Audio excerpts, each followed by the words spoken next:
Վարչապետ Նիկոլ Փաշինյանի գլխավորությամբ անվտանգության խորհրդի նիստ է տեղի ունեցել։ Փաշինյանի աշխատակազմից հայտնել են, որ նրան են զեկուցվել ավելի վաղ տրված հանձնարարականների կատարման ընթացքի մանրամասները, թե մասնավորապես ինչ են զեկուցել պաշտոնյաները Փաշինյանին, չի հաղորդվում։ Հայաստանի սահմանին Իրանում 10-րդ օրը շարունակող պատերազմի ընթացքում սա արդեն անվտանգության խորհրդի երրորդ նիստն է։ حضرت آیت الله العظما سید مجتبی خامنه‌ای Աստծո ձեռքը երևաց, Խամենեին երիտասարդացավ։ Իրանական լրատվամիջոցները այսպիսի գրությամբ են հրապարակել երկրի նոր հոգևոր առաջնորդի Մոջթաբա Խամենեիի ընտրության մասին լուրը։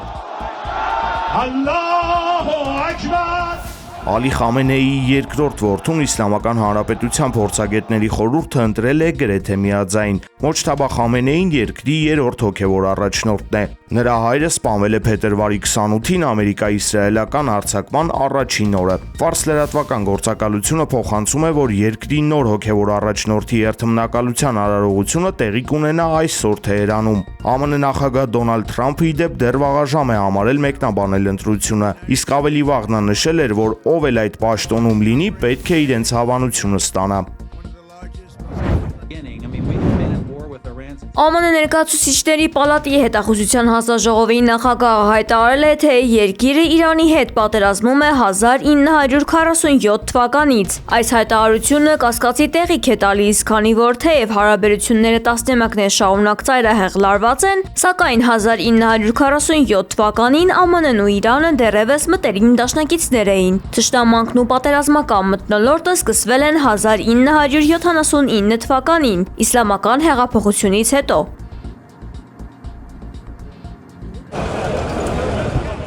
Լիբանանի հարավում գտնվող Սայդա քաղաքի պաղեստինյան փախստականների ճամբարը վերածվել է ավերակների։ Իսրայելական երկու հզոր ավիահարվածները քարուքանդ են արել բնակելի շենքերը, ստիպելով հազարավոր ընտանիքների փախչել իրենց տներից։ Իսրայելի պաշտպանության բանակը հայտարարել է ավելի քան 600 թիրախ խոցելու և Հեզբոլլահի շուրջ 200 մարտիկի սպանության մասին։ Լիբանանի առողջապահության նախարարության տվյալով զոհերի թիվն արդեն հասել է մոտ 400-ի, վիրավորներինը 1130-ի։ Իսրայելական կողմը նույնպես հայտնել է առաջին իր պաշտոնական կորուստների մասին։ Պատերազմից ի վեր զոհվել է 2 զինծառայող։ نیروهای مسلح جمهوری اسلامی ایران Իսրայելի թիրախում են հայտնվել Իրանի նավթային պահեստարանները Քոհակում, Շահրանում և Քարաջում։ Թեհրանի նավթավերամշակման գործարանում բռնկված հզոր հրդեհը Ցախալի խոսնակը որակել է որպես հարված ահաբեկչական վարչակազմի անիվները շենացնող մեխանիզմին։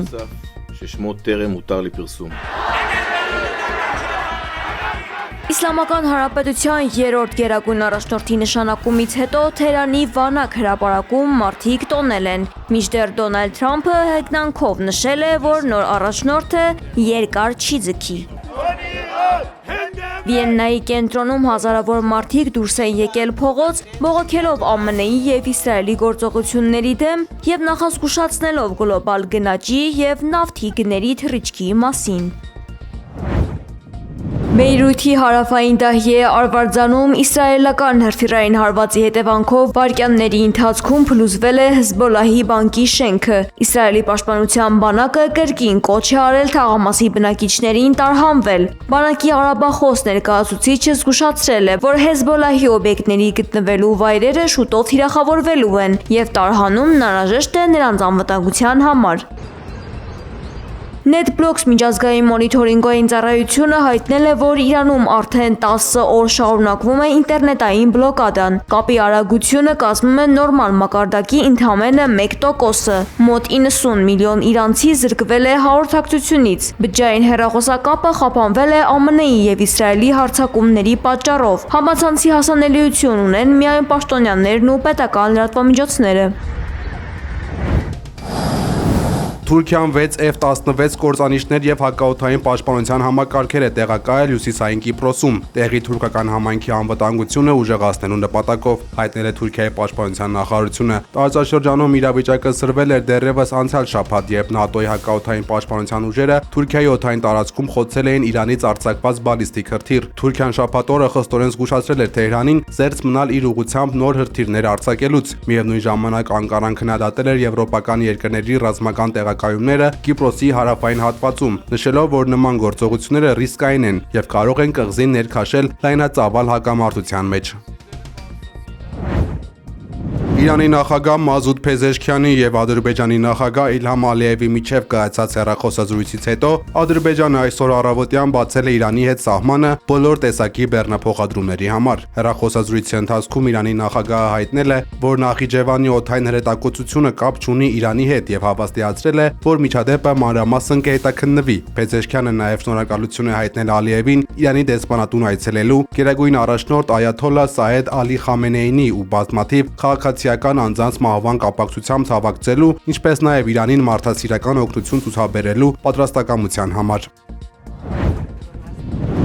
Մերձավոր Արևելքում ռազմական գործողությունների ապագան այժմ որոշվում է Վաշինգտոնի եւ Թել Ավիվի սերտ համակարգմամբ, ինչի մասին փաստել է ԱՄՆ նախագահ Դոնալդ Թրամփը։ Նա հայտարարել է, որ Իրանի դեմ իրականացվող գործողությունների ավարտի ժամկետը կլինի ընդհանուր որոշում, որը կկայացվի Իսրայելի վարչապետ Բենյամին Նեթանյահուի հետ խորհրդակցելով։ Թրամփը շեշտել է, որ ինքը որոշում կընդունի պատշաճ պահին, հաշվի առնելով բոլոր հանգամանքները։ Նա հաստատել է, որ Իսրայելը ստիպված չի լինի գործել միայնակ։ Չնայած այս վճռական հրետորաբանությանը, Իսրայելի ներսում անհանգստությունը տեսանելի է դարձել Բեն Գուրիոն օդանավակայանում։ Հազարավոր իսրայելցիներ եւ երկխաղացիություն ունեցողներ հերթեր են գոյացրել երկիրը լքելու եւ Եվրոպա ու ԱՄՆ մեկնելու նպատակով։ Իր կոշտ դիրքորոշումն է արտահայտել Չինաստանը Իրանի նոր գերագույն առաջնորդ Մոջթաբա Խամենեիի հասցեին հնչող սպառնալիքների դեմ։ Պեկինը հայտարարել է, որ ցանկացած միջամտություն Իրանի ներքին գործերին կամ սպառնալիք նրան նոր ղեկավարությանը անընդունելի է։ Չինաստանի արտգործնախարարը շեշտել է, որ Իրանի սուվերենությունը, անվտանգությունն ու տարածքային ամբողջականությունը պետք է հարգվի, իսկ առաջնորդի ընտրությունը բացառապես Թեհրանի ներքին եւ սահմանադրական որոշումն է։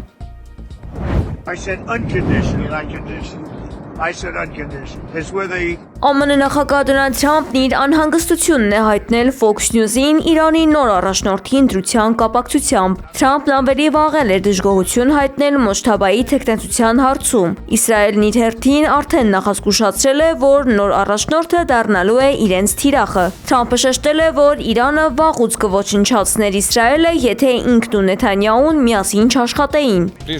Այս ամենին զուգահեռ Ռուսաստանի նախագահ Վլադիմիր Պուտինը շնորհավորել է Մոջթաբա Խամենեիին Իրանի գերագույն առաջնորդի պաշտոնում նշանակվելու առիթով։ Իր ուղերձում Պուտինը հաստատել է Մոսկվայի անսասան աջակցությունը Թեհրանին եւ համերաշխություն հայտնել իրանցի գործընկերներին։ Նա վստահեցրել է, որ նոր առաջնորդը պատվով կշարունակի իր հոր գործը եւ կմիավորի ժողովրդին ծանր փորձությունների ժամանակ։ Իրանի ռեժիմի համար արդյունքներ պետք չէ թափել։ Այս ռեժիմը մահ է սփռել ու բռնաճնշել սեփական ժողովրդին, հայտարարել է Եվրահանձնաժողովի նախագահ Ուրսուլա ֆոն դեր Լեյենը։ Եվրապաշտոնյայի խոսքով Իրանի իշխանությունը սպանել է 17,000 երիտասարդի։ Շատ իրանցիներ երկրի ներսում ու ամբողջ աշխարհում տոնում են Խամենեիի մահը, վստահեցրել է նա։ And I'd like to sign an executive order. Վաշինգտոնը դիտարկում է Նախիջևանից Իրանի դեմ նոր ռազմական ճակատ բացելու հնարավորությունը, ինչը հայ-ադրբեջանական հարաբերությունների կարգավորման գլխավոր, բայց քողարկված նպատակն է։ Ըստ Սվաբոդնայա պրեսա պարբերականի վերլուծության էպիկական ցասում գործողության ձախողումից հետո Սպիտակ տունը նոր ուղիներ է փնտրում Իրանի Իսլամական Հանրապետությունը կոտրելու համար։ Ծրագրի համաձայն Ադրբեջանի եւ Իրաքի քրդական փեշմերգանները համատեղ ցամաքային գործողություններ պետք է սկսեն Իրանում, ինչն էլ թույլ կտա լիակատար վերահսկողություն հաստատել Իրանի հյուսիս-արևմտյան հատվածի նկատմամբ, հարվածի տակ դնելով թափ Թավրիզը։ Այս նպատակին հասնելու համար ըստ լրատվականի անհրաժեշտ է Նախիջևանում ստեղծել հզոր ռազմական բազա, ինչը հնարավոր կդառնա միայն TRIP համաձայնագրի եւ այսպես կոչված Զանգեզուրի միջանցքի գործարկման պայմաններում։ Ըստ ռուսական լրատվամիջոցի Հայաստանը ԱՄՆ երաշխիքների դիմաց ստիպված կլինի ապահովել ադրբեջանական զորքերի անարգել անցումը դեպի Նախիջևան։ Հենց սրանով էր պայմանավորված ԱՄՆ փոխնախագահ J.D. Vance-ի անսպասելի այցը Երևան, որի ժամանակ Նիկոլ Փաշինյանին են փոխանցվել Վաշինգտոնի կոնկրետ պահանջները։ Թեև նման գործողությունը Ադրբեջանի համար հղի է Իրանի պատասխան հարվածներով եւ նավթային ոլորտի կորուստներով, այն դիտարկվում է որպես պարտադիր գին, որը Բաքուն պետք է վճարի Դոնալդ Թրամփի միջնորդության եւ աջակցության համար։ Այսօր նավթի գները հատել են $115 սահմանագիծը 1 բարելի դիմաց։ Մերձավոր արևելքում լարվածության պահպանման ֆոնին այս տենդենսը շարունակվում է։ Միջազգային ստանդարտ համարվող Brent նավթի 1 բարելի գինը թռիչք է կատարել մինչև $115.31, ուրբաթ օրվա փակման գնից աճելով 24%-ով։ ԱՄՆ-ում արտադրվող թեթև West Texas Intermediate նավթը վաճառվում է $116.3, սա 28%-ով բարձր է ուրբաթ օրվա փակման գնից։ Նավթի գները վերջին ավելի քան 3.5 տարվա ընթացքում առաջին անգամ են գերազանցել $100։ Թեմային անդրադառնալով ԱՄՆ նախագահ Դոնալդ Թրամփը փորձել է հանգստացնել մտահոգ մարդկանց։ Նավթի կարճաժամկետ գները, որոնք կտրուկ կնվազեն, երբ Իրանի միջուկային սպառնալիքի ոչնչացումն ավարտվի, շատ փոքր գին են ԱՄՆ-ի եւ աշխարհի անվտանգության ու խաղաղության համար, հայտարարել է Թրամփը։ Ազգային ժողովում պարգևատրումները շարունակվում են։ Ամանորյա պարգևատրումների համեմատ, սակայն, այս անգամ ավելի համեստ են խորհրդարանի բաշխումները։ Այս դեպքում պարգևատրվել են միայն ազգային ժողովի կին պատգամավորներն ու աշխատակիցները։ Խորհրդարանի խոսնակի կարգադրությամբ կանանց միջազգային տոնի առթիվ յուրաքանչյուրը ստացել է պարգևավճար 70,000 դրամի չափով։